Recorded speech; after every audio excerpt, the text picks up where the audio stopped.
You're listening to Gift Biz Unwrapped, episode 159. Everybody was pretty much strangers, just wanting to make a difference with their therapy dogs. Attention gifters, bakers, crafters, and makers. Pursuing your dream can be fun. Whether you have an established business or are looking to start one now, you are in the right place. This is Gift Biz Unwrapped, helping you turn your skill into a flourishing business. Join us for an episode packed full of invaluable guidance, resources, and the support you need to grow your gift biz. Here is your host, Gift Biz gal, Sue Monheit. Today, I am so proud to introduce you to Carole Yuster. Carole is the executive director and founder of K-9 Reading Buddies of the North Shore. This is a nonprofit business that supplements literacy programs in suburban libraries and schools. They use reading teams consisting of registered therapy dogs and qualified handlers to strengthen reading skills while also boosting confidence. I think we can all understand why this is such a worthwhile cause. I'm thrilled to get into the story. Carole, welcome to the show. Well, thank you for having me. So I start off in a little bit of a different way, and that is by having you describe yourself through a motivational candle. So if you were to tell me what color and what type of a saying or a quote would be on a candle that would really resonate with you, what would your candle look like? Well, that's interesting you asked me because I literally have a candle burning on my desktop right now. And it's actually less about the color for me than it is about the scent. The scent is lavender, and I feel motivation from the scent of lavender, which is why I have that burning. I've tried vanilla before and other scents, but lavender seems to, I don't know, maybe it's the inner yogi in me. So that's what motivates me and keeps me in a heightened state of awareness. And it's interesting you asked about a quote, because I have a quote that I keep on my kitchen cabinet, and I actually happened to see it and hear it on the NBC Nightly News about a month ago. There was an artist who in England was putting posters of inspirational quotes all around his city. And people took the time to write back on his sign, thanking him for changing their day. And actually, there was even somebody who was apparently suicidal, and reading this man's quote kept him from making that awful choice. So the name of this artist is Andy Leek, and he now has inspirational quotes that he posts throughout literally the world, like they're even in Alaska. And it wasn't actually a sign. It wasn't actually something written. It was at the end of his interview, he said something that resonated with me. So I wrote it down, and that's my inspirational quote. And he said, "If you do things without an agenda, the universe pays you back in some amazing, crazy ways." I want to let that settle in a little bit, but I love that because you're saying just put out the good in the world and don't have an ulterior motive, really. And then good will come back to you. Exactly. I love that. Do you use that in your life? Is that kind of how you roll, I guess I'll ask? Well, yes, it is. And the point being that probably often all heard, if you put something out in the universe, something good will come back to you. But I've never actually heard it said in the way that he said it. And or if you're shopping for a house and you're getting frustrated, you're not finding the house that you're looking for, don't worry, one day the right house will present itself. In fact, those kinds of things have happened and do happen to me, and I think they happen to all of us. We just have to have the presence, the awareness to realize when those things are happening and that it's not just an accident. It is by design. Yeah, when they're happening and then take advantage of them. Exactly. See the opportunity and then act on it, really. Exactly. You and I are kindred spirits then, because I totally believe in all of that too. 100%. All right, so I am so curious, Carole, and you and I met in person at a Chamber of Commerce meeting, and I heard about your business and we talked a little bit, and I was so excited to get you on the show. And I don't know if you remember what I said to you when we met, but it's like, stop. Don't tell me any more. I want to wait and hear it firsthand from you. And so that's what we'll do now. So take it from the top. Tell me all about K-9 Reading Buddies. Well, we started as a small group of people in 2007. It was a total of 5 of us who met at a Starbucks in the town that we live in and talked about this vision that we had of bringing our therapy dog teams into schools to support literacy programs and to motivate kids to want to read. And at that time, it was just 5 of us who wanted to make a difference. And what happened was that as we began to break ground, and of course there's a whole story behind all of that, people, moms, dads who brought their kids to libraries to read to our K-9 reading buddies wondered how they could do what we were doing. And that first year, all we did was make copies of sheets of information that I had collected from a nonprofit that I had worked with prior to this group. So to figure out how to do what we wanted to do, we just met a couple times a month and we talked about what happened and how to work with certain situations at the library or with parents or with children. And as other people became interested in what we were doing, they wanted to do what we were doing. And by 2008, we realized that we could no longer just be 5 people sharing information and talking about it. We needed to create an actual process for new people to come on board and to have consistency and a protocol for how to deliver our program in the professional manner that we designed. And so we were really an accidental nonprofit. I used to call us the Yuster Foundation because it was being funded pretty much by my family, my husband and I. As we grew, we realized that we needed to become a nonprofit and it needed to self-fund, and we needed to have our volunteers actually pay a membership so that we could continue to grow and expand. So when you were first just the 5 people sitting in Starbucks, were you guys friends or were you connected already because you had registered therapy dogs? So you were already into that interest of helping people with therapy dogs? That's a really good question. Well, what happened was I had moved away for a year and lived in Wisconsin with my family. I had a golden retriever at the time that I had trained and then tested to become a therapy dog. And I volunteered with this chapter of the therapy registry that had a reading program set up at the local library. And that's where I got the idea that this is something that really resonates with me.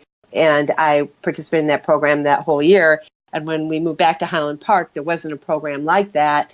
And I knew I didn't have time to travel to Chicago where Sit, Stay, Read runs its programs because I had a child in school like a lot of us do or did, or just, we're busy people working during the day and don't have much time to travel, but want to give back. And so I realized other people were probably like me and wanted to do this too. And literally, I just began to find some of the people through the therapy registry that lived locally. And actually, one of them was somebody that I swam alongside at the local rec center. And so I knew her from there. But otherwise, everybody was pretty much strangers, just wanting to make a difference with their therapy dogs. So you were getting together with them. And so you guys decided still it was more of I'm not going to say it was a hobby because clearly therapy dogs, it's a serious thing when you're doing that. But you were doing it more, not thinking you were going to turn it into a big business. I was not. It was a nice thing to do with some nice people. Yeah, and a way to give back and spend your time in a good way, a give back way, if you will, all of that, right? Exactly. It was a win-win all the way around. And at the same time, little did you know you were testing the viability of the program.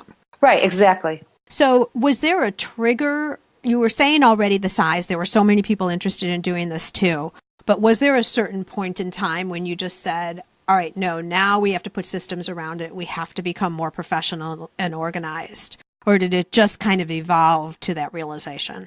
Well, it evolved, but also the right people, there you go, the right people sort of fell in my path or our path, in that my background before I became a mom and moved to Highland Park, my background was as an IT training manager and consultant in Silicon Valley. So I had the experience of setting up programs and implementing them and creating processes and standards and structures. So it was a natural segue for me to do that with K-9 Reading Buddies. what I didn't have the skill set to do was to create an actual training class. I could say what I thought should be in a class, but I didn't know how to create one. And then one of our team members who had a background in instructional technology, training, and design. So together, we designed a class. She knew how to make a multimedia class engaging and fun, and I knew what needed to be in that class. So that was one of those, if you put it out in the universe gives back kind of moments.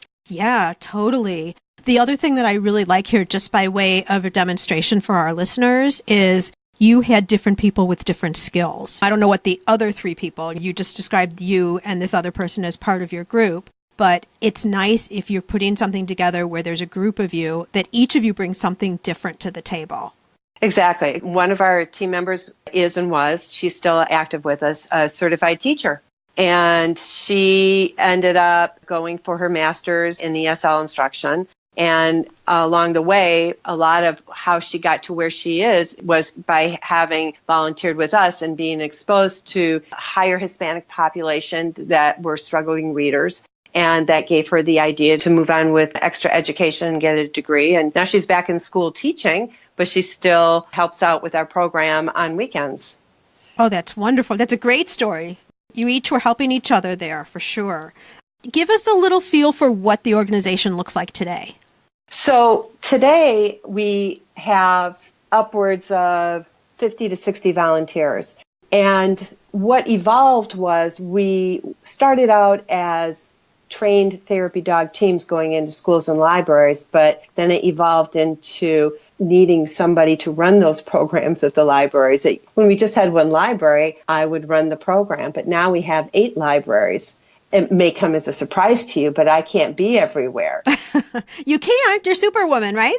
Exactly. It's just not physically possible. So now we have adult volunteers without dogs who manage our library programs, and we call them library services coordinators. And they manage everything that happens and all of the details of signing in the children and talking with the parents and doing all the PR and making sure that everything is running smoothly at the libraries. So they are the point person there. And we also added youth volunteers, and those youth volunteers are 6th grade up through high school who volunteer without a dog to help those library services coordinators at the libraries, but also they help at events that we run, as do the library services coordinators. So they're event staff as well as library staff. How the youth volunteers happened was actually an interesting story because back in 2008, my son was 10 years old, and I would pick him up we're Jewish, I picked him up from Hebrew school, and I would have him be at the library while we were running the program. And he asked if he could read to one of the reading buddies. And I said, why would you want to do that? Because we have 2 golden retrievers who are reading buddies at home. They were the first reading buddies. And he said, well, but it's different when you're reading in the library and it's not to your own dog. Can I do that? And I said, I'd have to check. And he said, well, isn't this your program? And I said, well, that's a good point. And I guess my boss says you can do it. So that night he read to a reading buddy and was really excited to read to this Leon burger. But that was just one night. And the rest of the nights he had to keep busy while he was there so he wouldn't be interrupting me. So I would give him tasks. And he would be in charge of shuttling the children to and from the reading buddies. He would be in charge of taking their photo afterwards of the child with the reading buddy. And then he would have to make notes about what they were wearing. So we would make sure that we sent the right picture by email to the right parent. And as the years went on, one of the kids aged out of our program from 1st through 5th grade. That's our grade school program at the library. And after he aged out, he still wanted to be involved. And he asked if he could do what my son Adam was doing because he wanted to do that job. And this child was on the spectrum, so he's a little insecure, so he's a little shy. And this was big for him. He wanted to give back. And who better than somebody who was actually involved in the program from the beginning anyways? And so he is still a youth volunteer with us to this day. He's a senior in high school.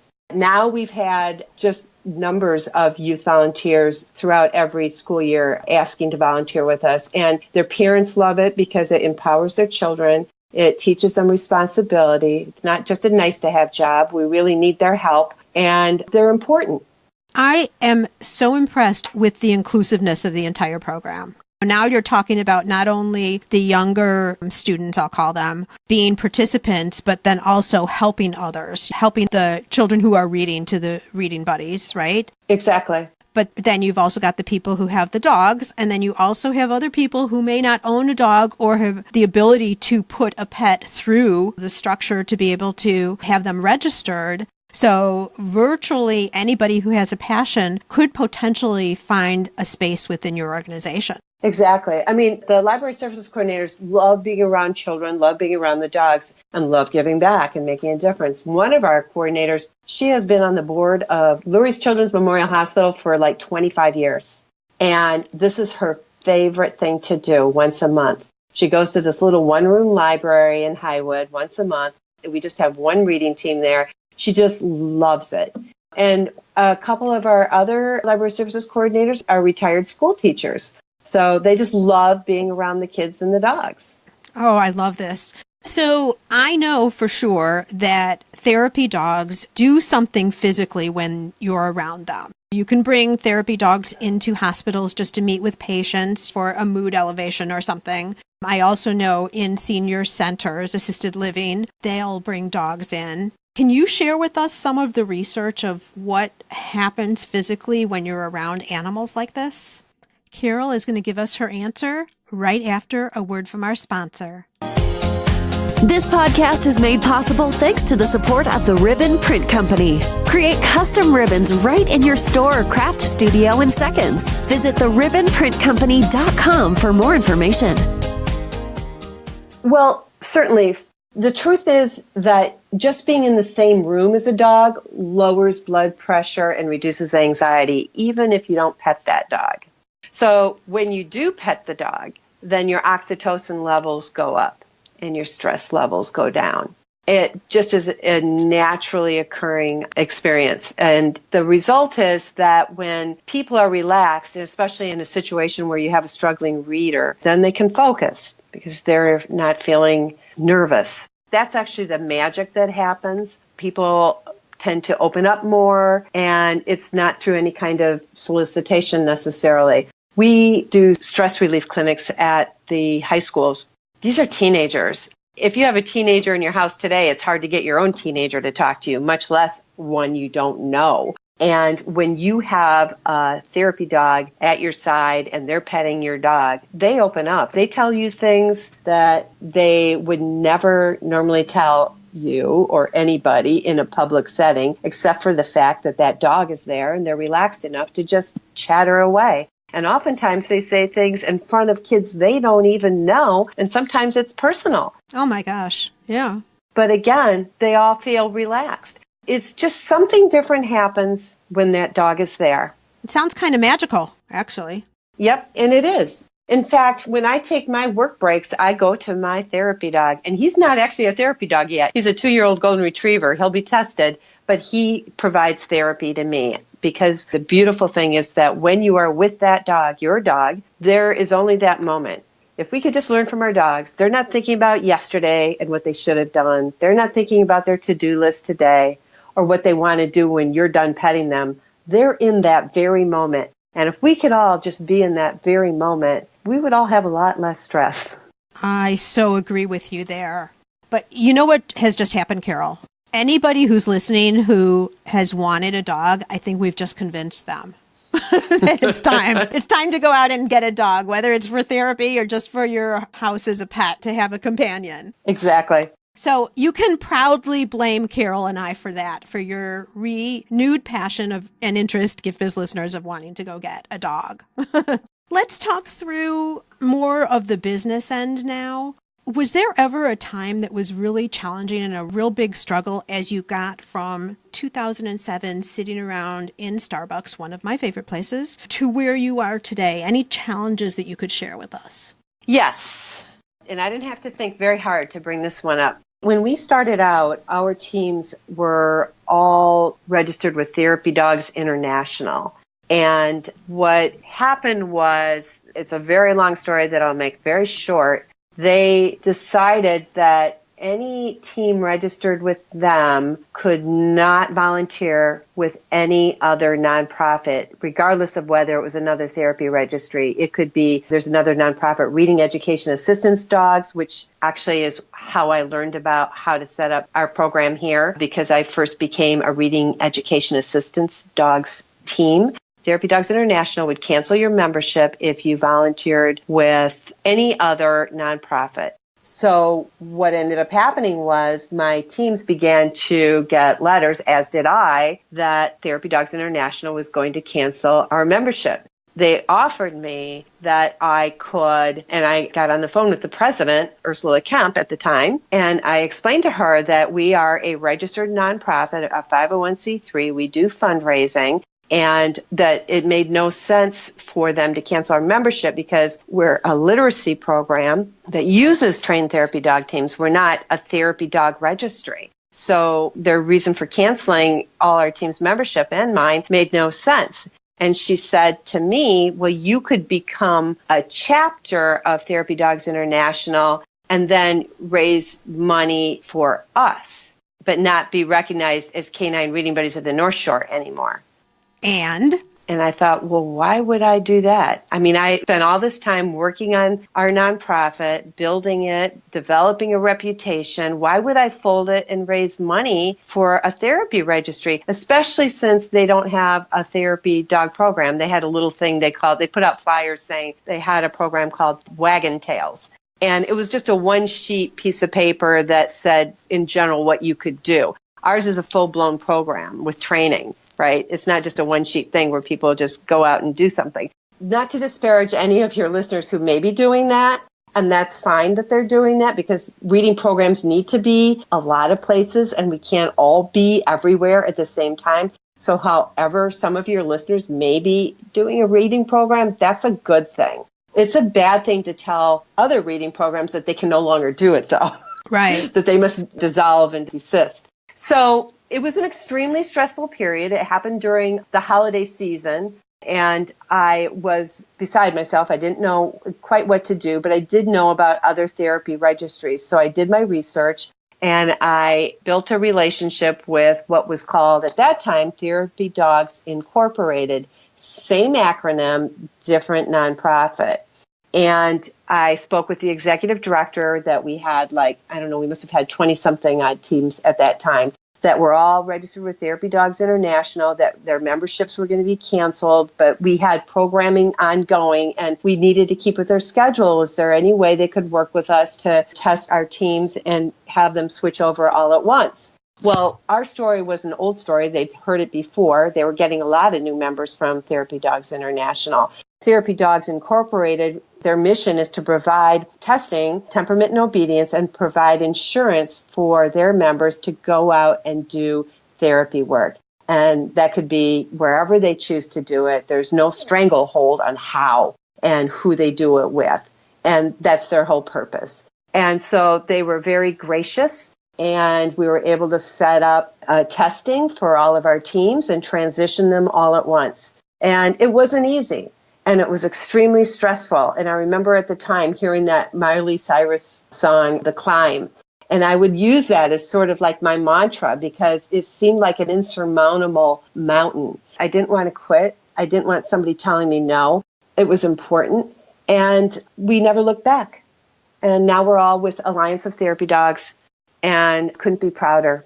And you made it. I mean, it was probably such a rough time. But you didn't give up. I think that's the important thing. We didn't give up. You had to find a solution one way or another. Exactly. There was one other time that we had a door close in our face. And this is something that your listeners could benefit from. And I always tell our students when we do presentations that when you have a good idea, don't take no for an answer. Just persevere. When we started out and approached the school district, there was a city ordinance that prohibited dogs from being on school property and in public buildings. The schools wanted to use our program, but there was this law that kept us from being used. So in the summer of 2007, I worked with our city councilwoman to make a change in that ordinance. I drafted language that made an exception for registered therapy dogs to be on school property and in public buildings for the purposes of academic and therapeutic reasons. And that summer, the city council passed that exception unanimously. So if there is a city ordinance or law that prohibits dogs from being on school property or in libraries where your listeners would like to volunteer, don't give up. There is a way to make a change, or for anything else that may be standing in their way when they have a good idea. Look for alternatives and how you can work with that. Yeah, this is a great story because I think that we think, okay, if there's a law, it's over. That's where the book closes. But you're showing that that might not be the case. Don't just take that at face value and say, okay, and stop whatever it is you're doing, whether it's therapy dogs or something else that you're doing for whatever your product is. Dig deeper. Exactly. Make sure that it's a closed door, that it's just not shut a little bit and that you can't open it and change something. Don't give up on your dream so easily. Both of those times, Carole, you could have said, all right, insurmountable. We had a fun go at it and now it's over. You could have easily done that, right? But you don't sound like the type to do it. Oddly enough, I didn't know that I wasn't the type to do it. I didn't know I had that in me at all. But I just realized that I just knew what we were doing had a place and that it was the right thing to do. And I have a passion for it. And all of our volunteers had a passion for it. And I didn't know that I had that sort of strength. That's a great comment. Very insightful. We really don't know until we reach some of these things. And you probably didn't know until you got past it. You're not sure what the outcome's going to be. Exactly. And the other thing I think with your example is you probably pushed forward because you had people counting on you. Now you had teams and you were part of that group of 5 or however many there still were at the time, your original group together. But this brings up a different question for me. We talk often about people who have partners in a business and the challenges you can have when it's 2 people who are at the helm running a business. You guys had 5. Were there any challenges or is there any advice that you could give when there are multiple people? Maybe not everyone's the direct leader in steering the ship, but you had a group who were moving this mission forward. Any advice on that? I treat everybody collaboratively. And our nonprofit could not be where it is today if it weren't for the insight and effort of literally every volunteer who has been with us and continues to join us. I can't take credit for what we have today. It's definitely due to everybody who has been involved. What I've always said is that always share an idea, always share a concept with us because you can make a difference. You can make it better. And if people don't speak up, we say that in our training classes too, that if you don't speak up, then we're not going to improve our quality. Let us know what we can do to improve or let us know what you'd like to see happen. And we've never had any conflicts. I know it's almost like too good to be true, right? But everybody's in it for the common good and everybody works together and uses their skill sets to make a difference. That's all I can say, that we've never had anything negative come up. Well, it sounds like it's because everyone is really focused on the end result. No one's looking at taking the glory at any portion along the way. Everyone's focusing on the goal of doing good. That's exactly true. And I'm going to point out, right now we're moving towards this huge event that we've never done before. It's a vision that we had, some of us, a couple years ago. K-9 Pup Strut and Expo is May 5th at Sunset Woods in Highland Park and is designed to bring together, it's celebrating 10 years as a nonprofit. And it's designed to bring together the dog-loving community, the academic community, and the social and emotional health community all in one place. It is a fundraiser for us. And again, never did anything like this before. It's scary. Definitely bitten off more than I could chew, but we've got great volunteers. They all pipe up at different moments and offer different skill sets. It's not like we've broken down into committees. I wish we had, but again, this is being run out of my home office and by emails. So we don't have that kind of structure. Maybe next year we will. But this is a fundraiser for us, and this is also for awareness to increase our resources so that we can expand. And the reality is that it's huge, but it's, again, something designed to bring together what I think of as all our friends. Who's our friends? It's the libraries, it's the schools, it's the students, it's the families. It's everybody in the communities that had supported us every step of the way. So we're going to have, like, of course, dog-themed businesses and services. There will be a K-9 reading buddy booth where kids can read to a therapy dog and get a complimentary photo taken. There will be an author doing a book giveaway and doing a couple readings. She wrote a book about a library dog, and we partnered with her when she did her book launch in the fall. And there will be a youth art tent where kids can color Bucky the dog. That's the logo dog for the Highland Park Bank and Trust. And as I describe it, it's something for everybody. There will be pet masseuses there for giving pet massages, but then there's going to be our local therapeutic needs doing chair massages for people. So it's something for everybody where everybody can share and learn. We're going to have tutors there because what do our kids need? They need tutors. They sometimes need a little help.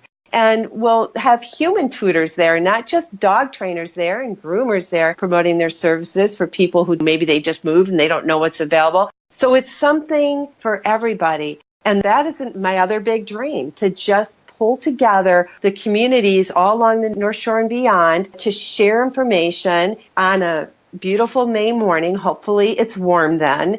And it's all for the greater good. To me, it's a win-win. Yes, it is a fundraiser for us, but it's also to just put everybody in the same place. They got to go out and walk their dogs anyhow. Why not do it with like a few hundred other good friends? Sure. And once again, there's inclusion there because you're expanding this and including other businesses who are in the area, right? So Sandy with therapeutic needs and all the other businesses that you described. So, and the great thing about that too, I'm sure you already know this, but I'm just talking this through for our listeners as well, is everybody that you invite to participate comes with their own followers, their own customers, etc. So in terms of getting visibility and then participation on that day is big.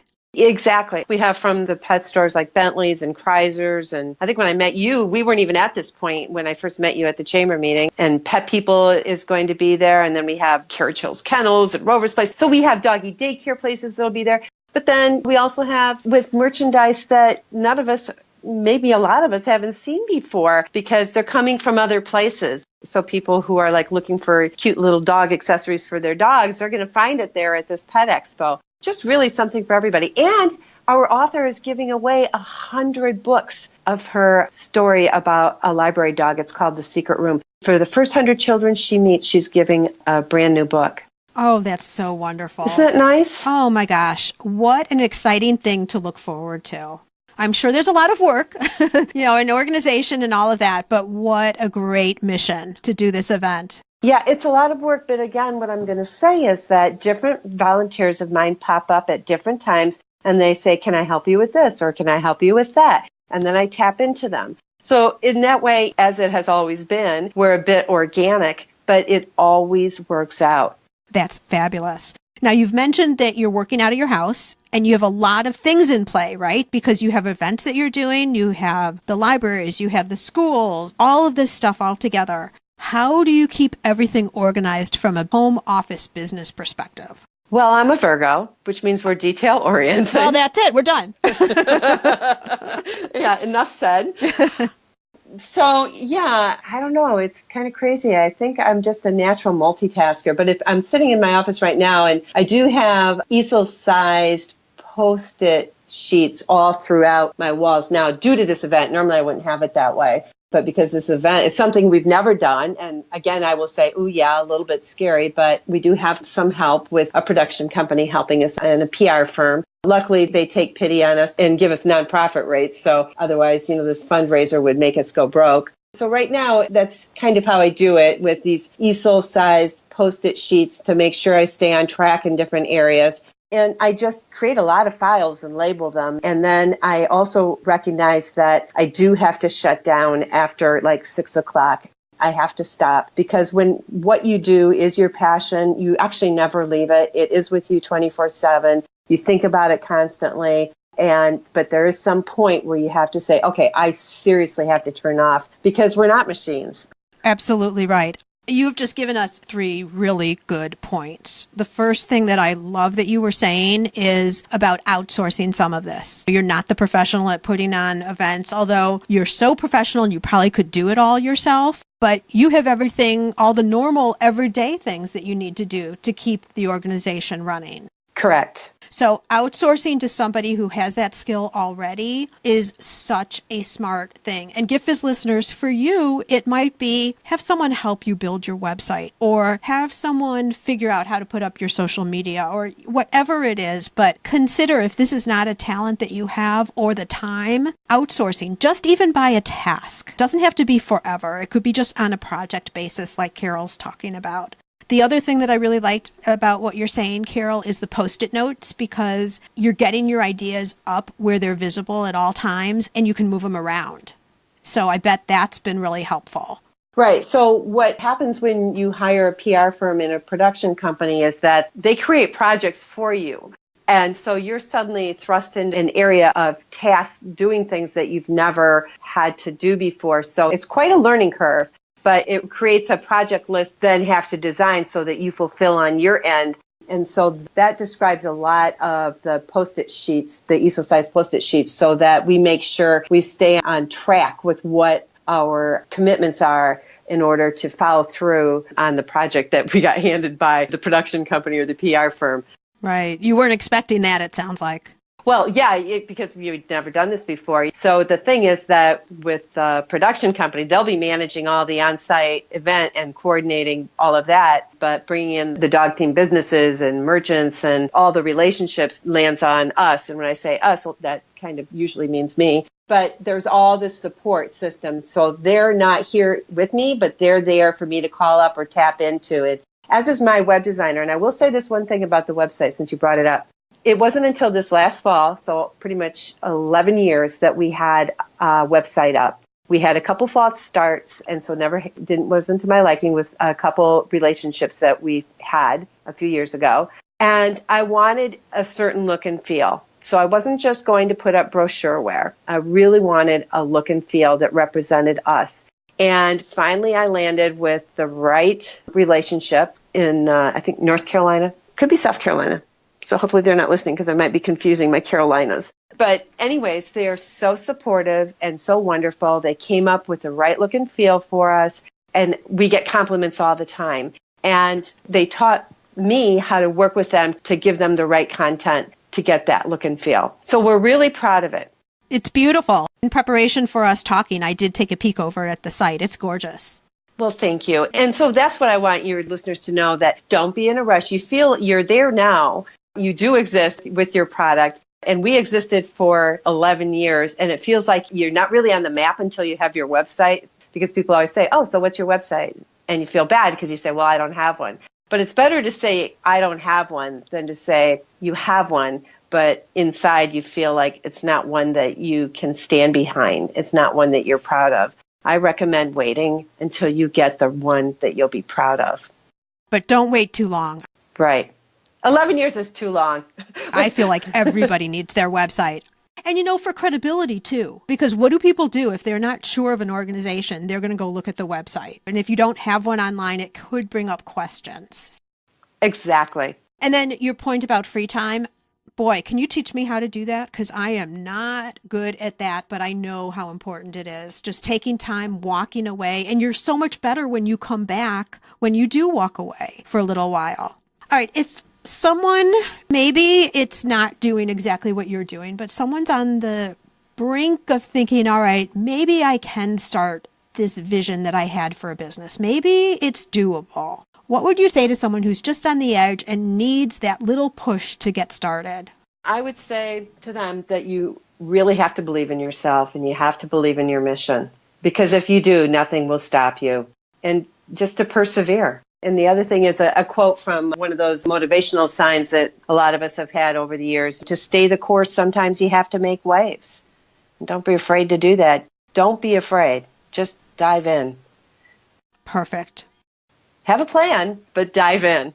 Yeah, love that. So, Carole, we have been talking about things just aren't a coincidence and the law of attraction and all of that. And that leads me right into my final question for you, which is a Dare to Dream question.